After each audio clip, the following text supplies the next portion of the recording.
যখন মাইয়েতকে কবরে শোয়ানো হয় তখন সে তাকে দাফন করে যাওয়া ব্যক্তিদের হাঁটার খসখস আওয়াজ শুনতে পায়।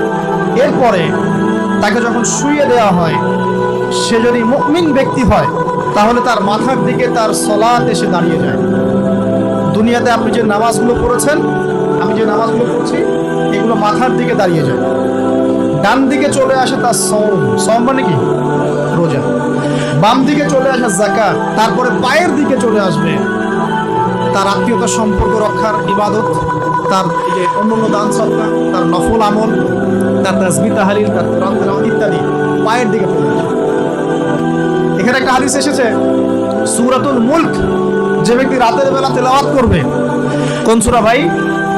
তাবারাকাল্লাযী বিয়াদিহিল মুলক ওয়া হুয়া আলা কুল্লি শাইইন কাদির। এই সূরা যে ব্যক্তি রাতের বেলা করে তেলাওয়াত করবে, ইনশাআল্লাহ সূরা মুলক কবরে তার সাথে থাকবে এবং কবর আযাব থেকে সূরা মুলক তাকে বাঁচাবে ইনশাআল্লাহ।